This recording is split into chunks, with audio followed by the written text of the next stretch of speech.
नमस्कार चिंतन रे आपण मानक स्वागत।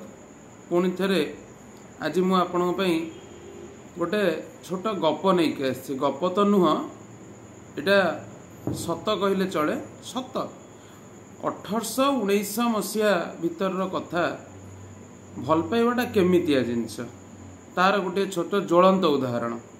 1819 मसीहा भितर वेस्ट बेंगल कलिकता रे दुई जन साधकों ना बहुत विख्यात होता। जड़े होती रामकृष्ण परमहंस जहाँ को राम और कृष्णकर मिलित अवतार बोली कहुए। आउ जन होती बामाख्यापा। बामाख्यापा होती तारापीठ जहाँ को मुख्य पूजक रूपे सेतबले गणा जाउतिला। आ जे महान साधक श्री श्री निगमानंद परमहंसंकर तांत्रिक गुरु थिले। तांकरी विषय रे पदे ता पूर्व गोटे छोटिया कथा कही रखुची। आजिकल समय लोकंकर तंत्र उपरे गोटे खराब इंप्रेशन रही जाइए। ए वीडियो तो आमर टॉपिक अलग अच्छी तथापि तंत्र उपर मु एतिकी कहूची कि तन धातुर तंत्र शब्दटी आसी। तन माने हला शरीर बा स्थूल शरीर को उपयोग करे जो साधना ताकू ही तंत्र कहुए। तंत्र साधारणतः माँ को साधना डिटेल्स आम अन्य वीडियो आलोचना करिबा। तंत्रर मुख्य उद्देश्य आपण जानले आपण देखिबे कि आमर जगन्नाथंकर पूजा प्रभु जगन्नाथंकर पूजा ठू आरंभ करी जेते देवादेवी महापुरुषंकर वैदिक रीतिर पद्धति अच्छी से सब वैदिक और तांत्रिक पद्धति मध्य नहीं जाउची। तंत्र किसी खराब नुह। लोक ताकू खराब मार्ग रे व्यवहार करने द्वारा तंत्र को लोक खराब भावुचंती। एथर मूल टॉपिक को जिबा बामाख्यापांक विषय रे जे ठाकुर निगमानंदंकर प्रथम गुरु और तांत्रिक गुरु थिले। एक्चुअली तांकर जन्म तारापीठर पाखरे गोटे गाँव होता। तारापीठ भी से कलिकता जाऊँगी। कलिकता किछि दूर रे से तांका निज माँ को सान माँ बोली डाकुले। तारा माँ को बड़ माँ बोली डाकुले। आ पिला बेलू पागल थिले। तांका ना होची बामा। एक्चुअली खेपा माने होची पागल। पागल माने साधारण पागल को खेपा कह जाए ना। जी भगवत अभिमुखी पागल तांकु ही खेपा कह जाए। से एपरी पागल थिले माँ को पई जे तांको ना ही जाइथिला बामाख्यापा। तांकर गोटे छोटिया अनुभूति आज कहबी। से माँ को पूजा करिवार दायित्व तांको दिया हेतिला। सेतबले रानी थिले दायित्व रे। रानी से मंदिरटी बामाख्यापा को देइथिले पूजा करिवा पई। बामाख्यापा एमिति पूजा करुथिले अन्य माने आबाक हो जाउथिले। इच्छा हेले पूजा करुथिले। इच्छा हेले 2-3 दिन मंदिर कबाट बंद भितर निजे रही कौन करुथिले केही जानु नथिले। इच्छा हेले खरा बेले पूजा होउतला। इच्छा बेले संध्या बेले पूजा होउतला। एमती चली थाए। ब्राह्मण माने मन मन असंतुष्ट होगी थांते किंतु कहीं किछि कहि पारु न थांते काहेकि ना रानी दायित्व दैछंती बामाख्यापा को पूजार भार। थरे कोन हेछि ना बामाख्यापा सब उलग्न होइकि रहउथिले। कहीं ना सी निजक गोटे छोट पिला बोली भावुले। माँ पाखे पिला जमी लंगड़ा होकर रहे से सेमती रोते। तो थरे कौन होती ना केते जन ब्राह्मण नजर से आसिले। कौन आसिले ना माँ को दौरान भोग कहते माँ तू यहाँ कहले कौन तू खुशी हबू। थाली रे भोग अच्छी से भोग को से माँ को दौरान माँ तू कौन खाइले खुशी हबू। मु खाइले सिना तू खुशी हबू। पुओ खाइले सिना तू खुशी हबू कहीकि भोग को पाटे पकईदेले। फूलमाला आनिबे। फूलमाला आनी कौन करेंगे ना माँ को ऊपर को पकेबे। पुणी निज इच्छा माँ तू कौन पिंधिले खुशी हबू तो पुओ पिंधिले सिना तू खुशी हबू। फूलमाला आनिक पकईदेवे निज बेकार से फूलमाला पड़ जाए। एमती करते। एमती दिने धरले कहले अरे ये अईठा करिकी खाऊछ से खाइबा माँ को दौच जाइकी कथा रानी पाखे पहुँचला। ब्राह्मण मानकर तो राग थिला पॉइंट पाईगले केमिति बाहर करेंगे। हेटू रानी तत्वावधान बामाख्यापा को बाड़े मंदिर बाहर करागला। बाड़े बाहर करागला बामाख्यापा कांदी केंदी पलई गले। कहले माँ तू मत आज एठू बाहर करदेलु किंतु हैरान तू ही हबू कारण मु तते जमिति पूजा करुथली सेमती केही पूजा करि परिबेन तते। कहिबार उद्देश्य पूजा तो समस्ते जानिछन्ति किंतु से जो भाव रे से पूजा करुथला माँ पुअर रिलेशन थिला से जिनस आ कोठी मिलिबो माँ को। एमती कहीकि माँ पाखु बामाख्यापा गोटे पलई गले। से पाखे गोटे छोट जंगल थाए पलई गले।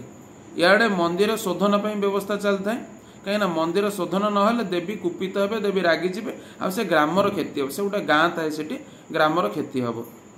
राणी शोईचंती राति राणी की स्वप्नादेश है माँ स्वप्न तारा माँ स्वप्न तारा माँ होती किए ना दुर्गांकर जो 10 महाविद्या व 10 महारूप द्वितीय महाविद्या तारा प्रथम महाविद्या काली। तो से प्रथम महाविद्या साधक थे रामकृष्ण परमहंस काली साधक। द्वितीय महाविद्या साधक व माँ रूपे पाई सी होती बामाख्यापा। से कहते राणी की स्वप्न माँ तू मो पुओ को एठू बाहर करदेलु मो पुओ बुलूला मु ताको डाकिक आनली खाइबा से खाइनी से उपास अच्छी तू ताको बाहर करदे मो मंदिर शोधन करिया को बसचु जदि सी न आसे मु मंदिर छाड़ी पलि जीवी ए गाँव जहाँ क्षति हम तापाई दायित्व रहे। जदि तू चाहूचु मु मंदिर छाड़ी न जाए ताले जा मो पुओ को लेकिन आसबू मो पुओ खाइले मु खाइबी मु 2 दिन है किसी खाइनी। राणी को निद भांगीगला सांगे सांगे राणी तांकर सैन्य जी थिले तांको पठेले बामाख्याप को आने बामाख्याप आसिले जेते काकुति मिनत कले सैन्य जाकि से आसिले राणी निजे गले। राणी निजे गला बेलू बामाख्यापा कांदुचंती बहुत धीर स्वर रे कहउचंती माँ मु कौन भूल करची। माँ कहिला मु खाइली मोर कौन बा भूल मत से मैंने बाड़ी बाहर करदेले। राणी बुझीपारे जे तांकर बयस सीना एते किंतु तांको भितर थे जो बात्सल्य भावटा जो पुत्र भावटा से माँ को जो भाव में भल पाउछन सेटा राणी भी बुझीपारे। राणी सेठू नहीं के आसिले तापर ठारू नियम हो गला एठी बामाख्यापा जहाँ करिवे ताकू केही किछि भी कहि परिबेनी। कहला बेलू रूम टांकी उठी ए विषय केतरा जगह आलोचना भी होईची। तो एमती घटना है एमती है परे सेठू कहले एठी आज सी जहाँ कहे से हम तांको इच्छा बिना किछि हबनी। आ सेई दिन ठू आज पर्यंत आगे बामाख्यापा को भोग लगे तारापीठ रे तापर जाइए माँ को भोग दि जाए यही प्रथा सबठू चली आसी। आउ गोटे दिनकर घटना एमती चली थाए कहीं किसी कहीपर न दिने बामाख्यापा कौन कले ना ठिया ठिया माँ को मूर्ति उपर मूर्ति पकेले ठिया ठिया मूर्ति देले पुणी आसिले कौन करा जीवो बामाख्यापा को तो कहीं किसी कहेनि पुणी मंदिर शोधन व्यवस्था है। पुणी राति आसिले माँ राणी की स्वप्न कहले जदि माँ उपरे ता छुआ झाड़ा परिस्रा कर दिए जदि मो पुओ मो उपरे मुति देछि तू पुणी मते शोधन करिया को बसचु जदि मते शोधन करिवु ताहाले मु मंदिर छाड़ी के पळेबी। पुणी से जिनस बंद है से मूत पड़ी से मूर्ति उपरे से पूजा है। देखंतु आमे कहूचु भल पाउचु भल पाइबाटा कौन एत छोटिया कथा है। प्रेम हूँ गोटे एमती जिनस जो थे भगवान को बांधि हुए आ कौन सी बाट नहीं जो थे भगवान को बस करी हब। भगवान निजे ही बाटटा देइछन्ते भल पाइबार बंधन। तेणु प्रेमटा केमितिया जिनस आमे कहूचु आमे भल पाउचु प्रकृतर कौन आप भल पाउचु आपण माने चिंता करंतु भल पाइबाटा को लेवल रो तांकर थिला जे प्रतिमा भितर मूर्ति जीवित होइकी तांको सहित कथबार्ता करुथिले माँ को बामाख्यापा शोधी पकाउथिले अन्य माने भी देखंती किछि मंत्र उच्चारण करू नथिले आ खा बस एमती कहूथिले एमती वर्ड प्रयोग करुथिले। तेणु भल पाइबारे आपण विचार करंतु भल पाइबाटा को लेवल रो जे पत्थर मूर्ति जीवंत हो उठुची तार गोटे ज्वलंत निदर्शन थिले बामाख्यापा जे तंत्र साधन तांको जप सिद्ध बोली कह जाए प्रचंड जापक बोली कह जाए जो कलिजुगर जो जप को एत इम्पोर्टान्स दि जाइए जो जप माध्यम आउ किछि दरकार नहीं भगवान मिल जिवे से जने प्रचंड जापक मध्य थिले। आउ दिनकर घटना बामाख्यापंकर तांकर माँ जेतले देहत्याग कले माँ देहत्याग करते सेठू से कहले मोर बड़ माँ मंदिर पाखे माँ को आणिकी एठी शवदाह करिके तांकर एठी करिवि मझिरे गोटे बड़ नदीटे नदी रे आनिया पे बामाख्यापांक पई केही राजी हेलेनी कहीं नई रे से बहुत जल थाए सेठू कौन होइची ना निजे बामाख्यापा कौन कले ना जेतले डंगा वाला कहले कहले आज्ञा आपण जदि न नेबे ताले डंगाटी मते दियंतु मु नै जीबी से भी मना कले कहले नाई नाई एई डंगारे मु परिवार चलाउची मु देई परिबिनी मते क्षमा करंतु किंतु डरुथिले बामाख्यापांकु कारण माँ तांका पाखे प्रत्यक्ष थिले सेथिपई ବାମାକ୍ଷେପା କାହାକୁ କିଛି କହିଲେନି। ତାଙ୍କ ମାଙ୍କର ଶବକୁ ନିଜ କାନ୍ଧରେ ପକାଇ ନଈ ଉପରେ ଚାଲି ଚାଲି ପଳେଇ ଆସିଲେ। ଅନ୍ୟମାନେ ଏ ଜିନିଷ ପ୍ରତ୍ୟକ୍ଷ କରିଛନ୍ତି, ନିଜେ ନଈ ଉପରେ ଚାଲି ଚାଲି ପଳେଇଲେ। ଆଉ ଏ ଜିନିଷ ଅନ୍ୟ କୌଣସି ଯୁଗର ନାହିଁ, କଳି ଯୁଗର। ଅନେକଙ୍କ ଲୋକଙ୍କର ଧାରଣା କି କଳି ଯୁଗରେ ଏସବୁ ସମ୍ଭବ ନୁହେଁ। ଇଏ ମାତ୍ର 1800-1900 ଖ୍ରୀଷ୍ଟାବ୍ଦ ବେଳର କଥା, ଅତି ପୁରୁଣା ବି ନୁହଁ। ନେଇ ଆସିଲେ ଚାଲି ଚାଲିକି ସେଇ ପୋଖରୀ ଉପରେ ନେଇ ଆସିକି ମାଙ୍କ ମନ୍ଦିରରେ ଯେମିତି ଯାହା କରିବା କଥା କଲେ। ତାପରେ ଖିଆପିଆ ହେବ, ଶ୍ରାଦ୍ଧ କର୍ମରେ ଖିଆପିଆ ହେବ। ନିଜେ ବାମାକ୍ଷେପା ଗଲେ 20 ଖଣ୍ଡ ଗାଁ, 20 ଖଣ୍ଡ ଯେଉଁ ମୌଜା ଥିଲା ନିମନ୍ତ୍ରଣ କରିବା ପାଇଁ, ସେଠୁ ନିମନ୍ତ୍ରଣ କରି ଆସିଲା ପରେ ସମସ୍ତେ ଆସିଲେ। ବାମାକ୍ଷେପା ତ ପାଗଳ, ସିଏ କ'ଣ ଖାଇବାକୁ ଦେବେ? ଦେଖିଲା ବେଳକୁ ବଡ଼ ବଡ଼ ବଳଦ ଗାଡ଼ିରେ ବିଭିନ୍ନ ପ୍ରକାର ପନିପରିବା ସବୁ ଭର୍ତ୍ତି ହୋଇକି ଆସୁଛି। ରୋଷେଇ ହେଲା ପରେ ଖାଇବା ବ୍ୟବସ୍ଥା ହେଲା। ହଠାତ୍ ସେଇ ସମୟରେ ବର୍ଷାଟା ହେଉଛି।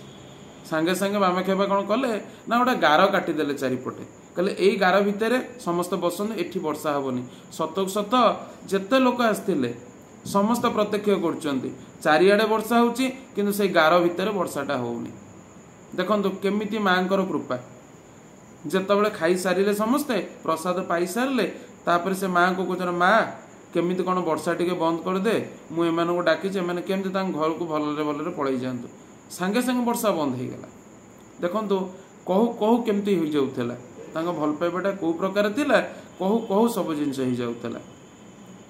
ଆପଣମାନେ ଚିନ୍ତା କରନ୍ତୁ, ଆମ ମନୋବୃତ୍ତି କେତେ ବଦଳାଇବାକୁ ପଡ଼ିବ, ମନକୁ ଆମକୁ କେତେ ସଫା ରଖିବାକୁ ପଡ଼ିବ।